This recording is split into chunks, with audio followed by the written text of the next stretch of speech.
This time on episode 505 of Legends of S.H.I.E.L.D., we discuss the 2024 Disney Plus show X-Men 97, Season 1, Episode 4, Motendo / Lifedeath Part 1. I'm Stephen John Drew from the official GonnaGeek.com show, a weekly geek news podcast that is a part of the Gonna Geek Network, just like the show you're checking out now. Shows on the network are individually owned, and opinions expressed may not reflect others. Find other awesome geeky shows at GonnaGeekNetwork.com. Raised on X-Men, empowered by the Avengers, strengthened by the Defenders, webbed by Spider-Man, adopted by the Fantastic Four, and forged by S.H.I.E.L.D. Stand by for your Marvel debriefing.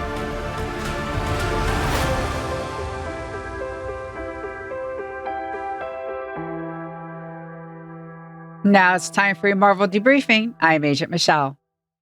I'm Agent Chris. And I'm producer of the show, Director SP. Welcome to Legends of S.H.I.E.L.D. This show was recorded on Saturday, April 6, 2024, live from the Legends of S.H.I.E.L.D. studios and broadcast 16-bit wide. Come join our live chat as we record. And Michelle, what are we talking about today?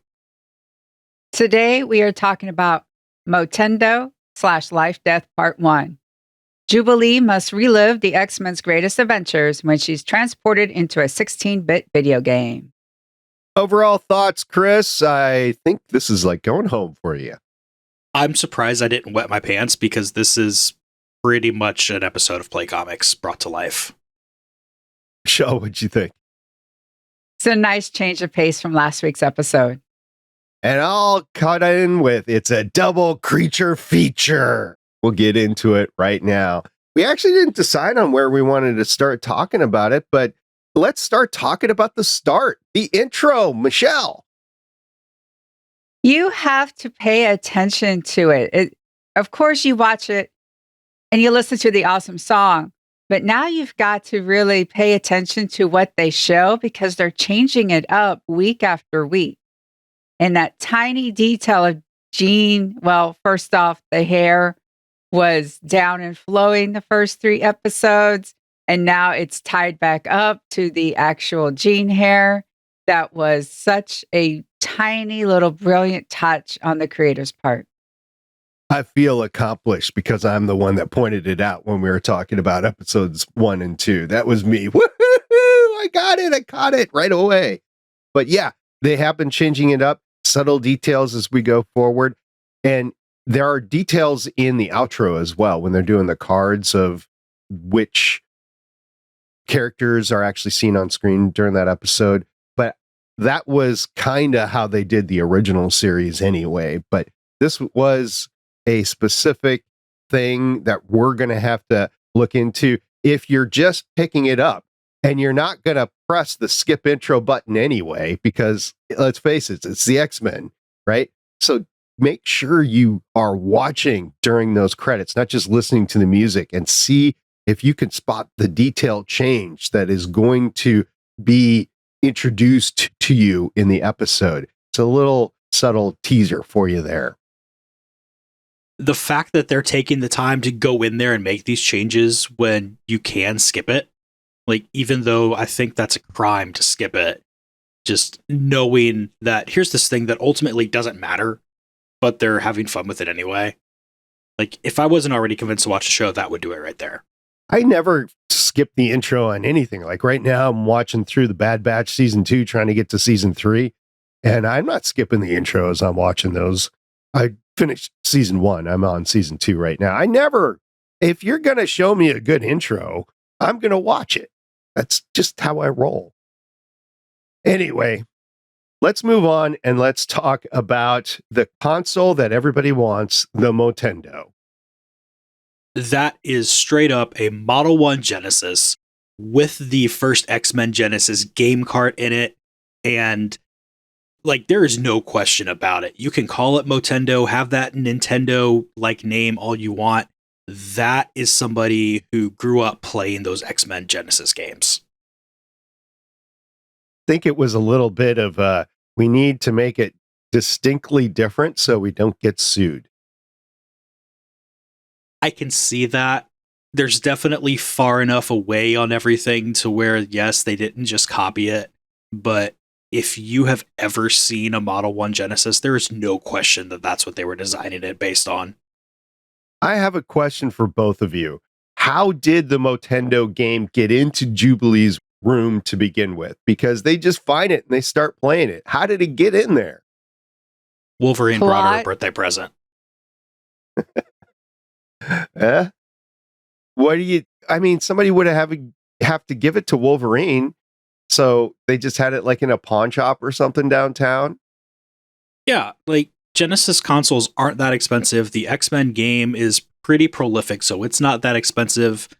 It wouldn't be that hard to get your hands on them. Well, right. But this particular one that then sucks them into Mojo's universe.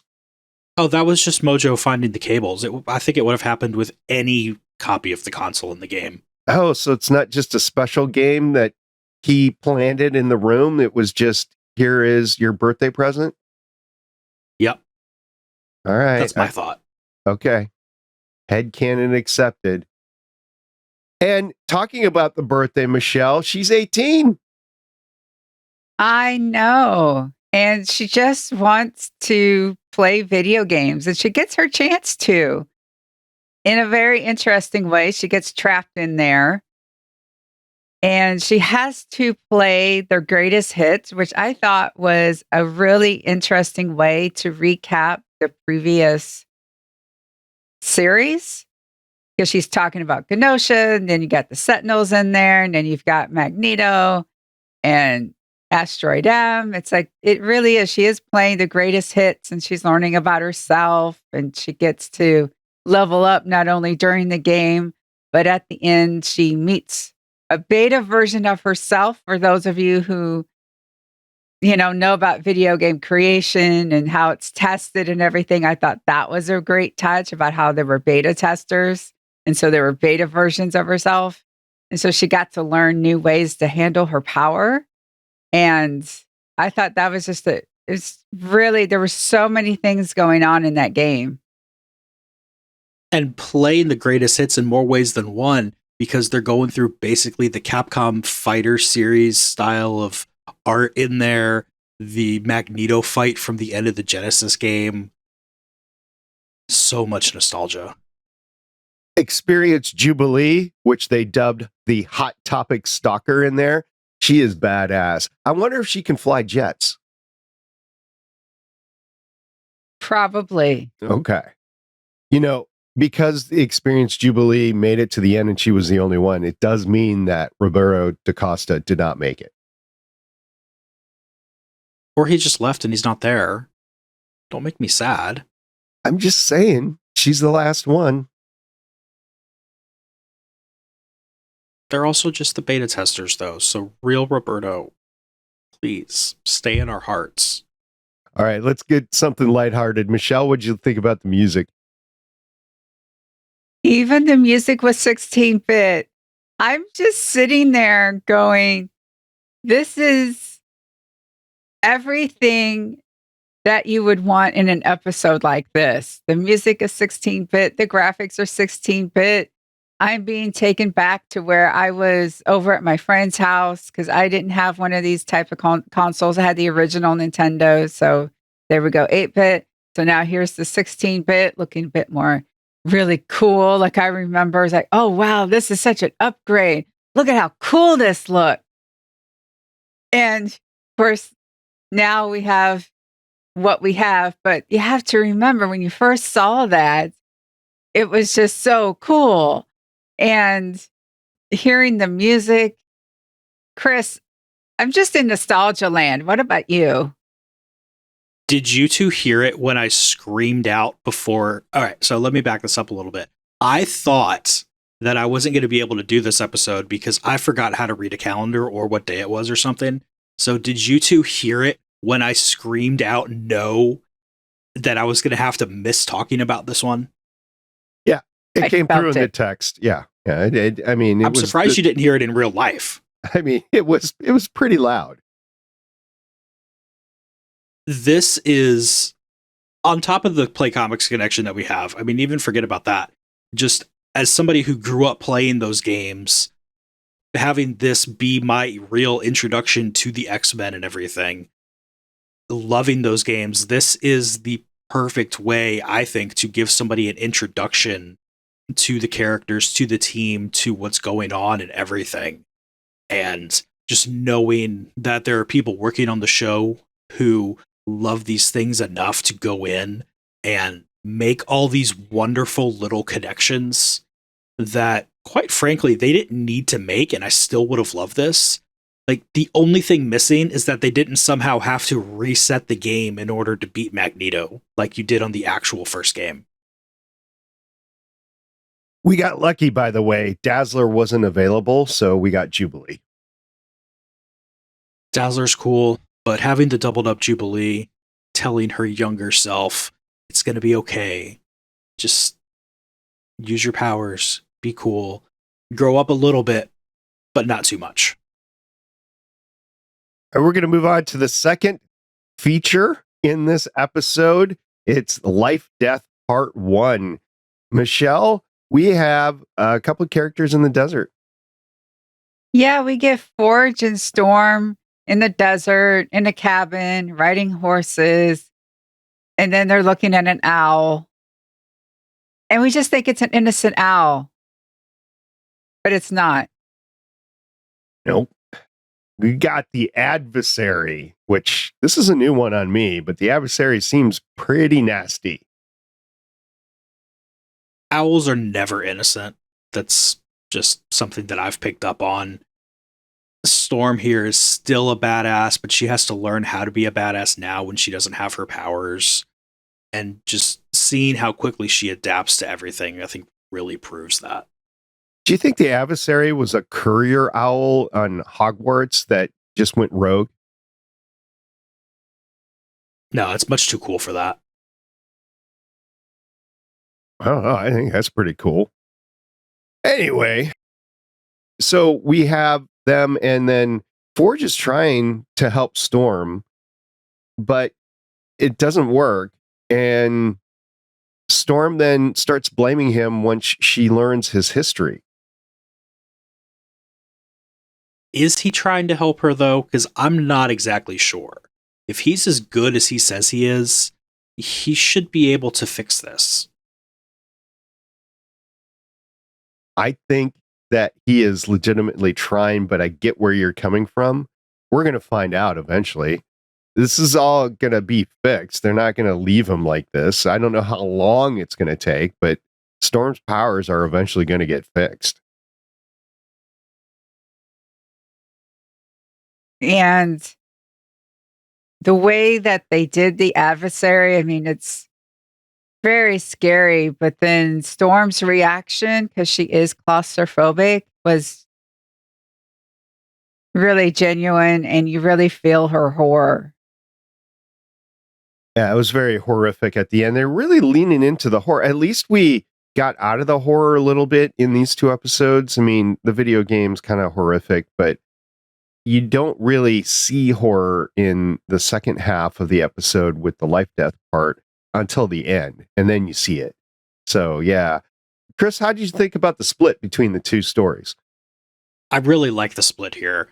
I think having it all together kind of closes things up too quickly, and I just really like having that last little thought of Storm and, oh crap, what is she gonna do? And now we have to sit on that for a week. I was trying to remember the first series. We did get something like this, not two separate episodes or two parts of the episode, but we did get in the original series like little bits of the Savage Land at the end of, I think it was season 2, wasn't it? Where they tried to drive the Savage Land in there a little bit. I believe so. Yeah.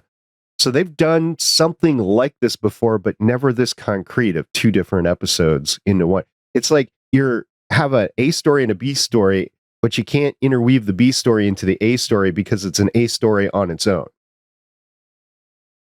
I'm glad they did it, because then that way they don't have to drag out the Jubilee video game part of it to fill 30 minutes.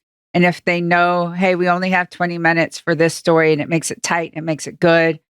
But we realize that the life death would need 40 minutes, but we don't really want to make a 40-minute episode. Then, hey, let's make a 20-minute tight episode and then we'll do those 10 minutes and we'll end it at that really cool cliffhanger. It also leaves it open for the possibility that next week we're not seeing the conclusion of this one.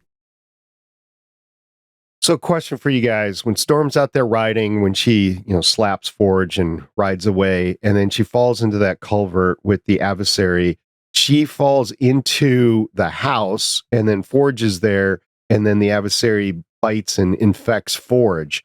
Is that really Forge, or is that some make-believe land that the adversary has just to try to drive Storm into more misery?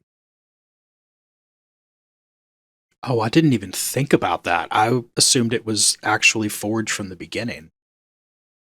Yeah, I don't Me know. too. That's why I'm asking. It's like, well, was this real? Because I wasn't quite sure if she was actually transported back to the cabin, especially when the cabin, the roof on it automatically just fixed itself. So it was a little odd to me. I've seen weird things in X-Men, so I'm not saying it happened. I'm not saying it didn't happen, but the thought entered my mind. You're really making me question my original viewing of this, which is good. I like that. I mean, it just means you're going to have to go back and watch it again. Oh, Oh, no. Exactly. Talking about watching things again, I came up with a question here that I know is going to be really fun to talk about.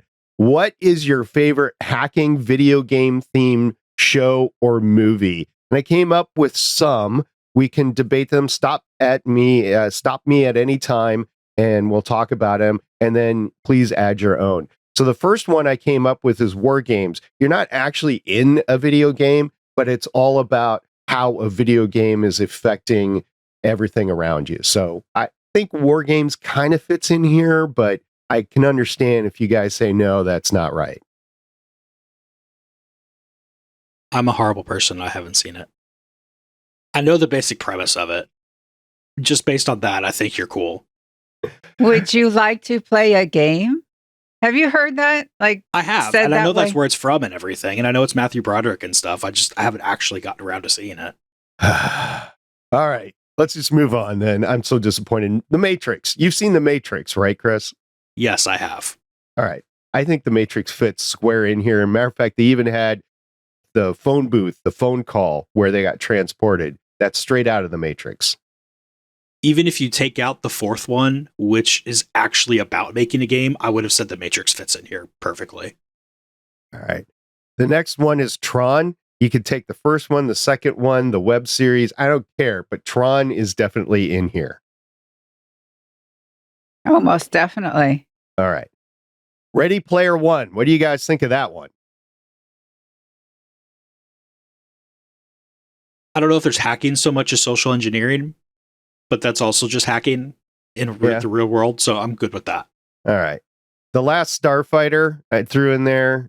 It's kind of not sucked into the video game, but the video game is representing a real life thing.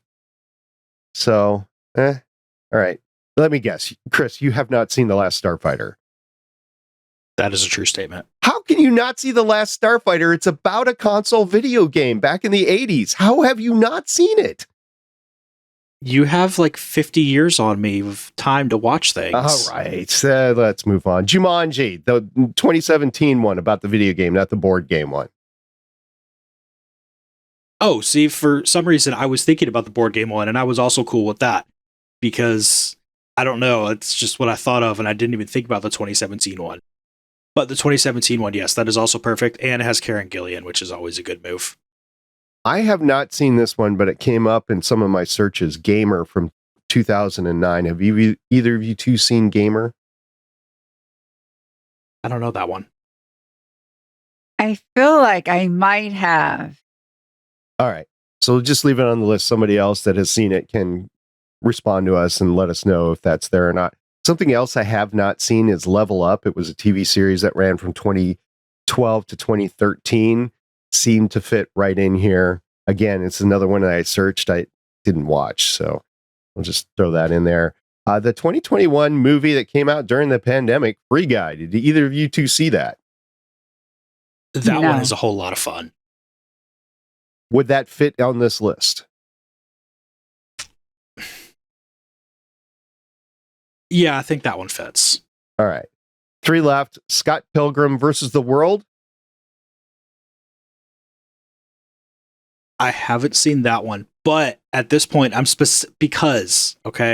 at this point, I'm so close to where I'm going to cover it for the show that I'm specifically waiting for my first time to be watching it for that episode. I mean, this is right up your alley. Yeah, I know, that's the problem. I'm going to throw that in here, even though it might be slightly different, but I'm going to throw it in here. Ender's Game, if you're going to do things like War Games and Last Starfighter, Ender's Game, I think fits in here as well. And then, unfortunately, Lauren's not here, but I threw this in here at the end specifically for her. It's Assassin's Creed, the 2016 movie. So those are the ones that I have on my list. What other properties do you guys have that would fit on this list?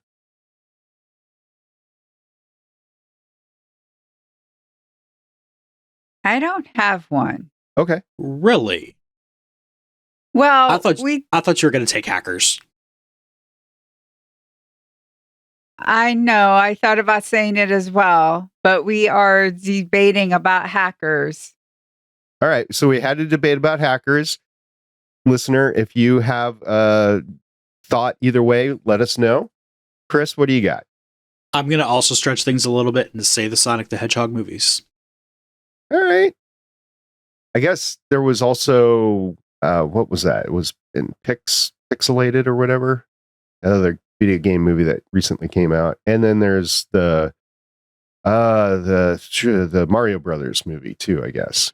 But all right. So if you guys have any other ones, let me know. And listener, if you have anything, let us know. Michelle, where can they let us know? Well, they can let us know on our website, legendsofshield.com. You can leave us a voicemail, 844-THE-BUST-1. That's 844-843-2871. You can join our Discord server at gonnageek.com/Discord. And remember, we are a proud member of the gonnageek.com network. Chris, final thoughts on these episodes? With the inclusion of Roberto da Costa so prominently in the first part of this, he is here for real. He's not just a character that they use to have Jubilee be a grown-up. So that means we have the rest of the New Mutants completely on the table. Somebody please make it happen. Michelle. Magneto does need to learn how to lighten up just a bit. You know, bring us some spark to a party. Yeah, he was right, though. And I'll just throw in that Forge and Storm's future mean forgiving and working together in order for them to get out of this. So we'll see that in the future. We will be talking next time about X-Men 97, episode 5. And that is where we'll end off. So until next time, I'm Director SP. I'm Agent Michelle. And I'm Agent Chris. Bye. See you guys later. We forgot to talk about that picture of X Factor. Oh. What Talk about about it now, quick. Please bring them back. I hope they do. We need Havoc and Scott to meet. That's true. It's a dangling plot thread from the original series. All right. I might go have some waffles. That's a good idea. If only there was a house where you could have waffles. Thank you for listening. The intro music heard on this podcast is Great Marvels of the World by Lynn Publishing, found on pon5.com. The outro music heard on this podcast is Cinematic Trailer by Ed Records, found on audioJungle.net. Other transitional music on this podcast is found on incompetech.com, audioJungle.net, and pon5.com. For more information about this podcast, please visit legendsofshield.com. Excelsior!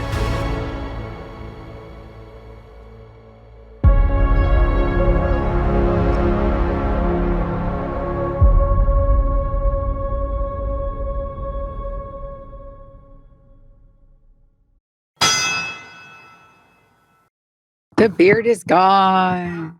Yeah, beard's gone. Left on Monday. It'll be back. Just have to wait till October. But that's so far away. Yeah, well, I'm suffering from allergies, so.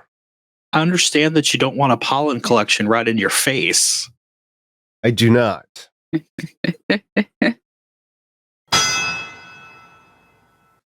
Michelle, are you in the path of totality for Monday? Yes. I'm not jealous at all. What time does totality reach you? About 3 o'clock. It's here at 3:08. Are you in the path too? I am the path for 2 minutes and 50 seconds. I'm hoping to be able to get out and. Oh, businesses are closing here. Because Columbus and Cincinnati are not in the path of totality, it is projected to be a madhouse on the freeway as people come into town here to see it. Yeah. So yeah, we're not going into work. I know you have a separate and issue. I work from home, but I have something that we do live, and it ends right at 3. I could always ask the girls if they don't mind if I dip out like about 5 minutes to, I would try. I mean, yeah. We might not see anything. It might be cloudy, but at least it's not like Dallas where thunderstorms are predicted all during the time. And besides, it's going to look weird as outside, no matter what. And that's just really cool. Yeah, you guys were also on the totality path for 2017, weren't you? No. Okay, That's you were totality. You just just saw a little. Yeah, I was in West Virginia in 2017, and I was on the freeway traveling to either Charlottesville or Newport News in Virginia. Anyway, I was on the road, so I didn't know where I was going to be during the totality. So I just planned on pulling off to the side of the road, and there is a rest area in the middle of West Virginia that I pulled off at about 15 minutes before totality. So I watched it with a bunch of hicks and vagabonds in West Virginia in the middle of the mountains. So that was interesting. None of my pictures turned out because I had an older iPhone at that point, but I did buy a filter, bought several filters actually. So we'll see. Because I know schools closed around here. Yep. I kind of want to watch some Heroes, but I kind of don't. You have so much else to watch. Yeah, so much good stuff else to watch. At least you only have to watch one season. I would just watch the last episode when they actually have the eclipse. I can't wait till this document just is smart enough to go to where I want it to go without my input. Okay. Skynet. Legends of S.H.I.E.L.D. is copyright 2013 through 2024.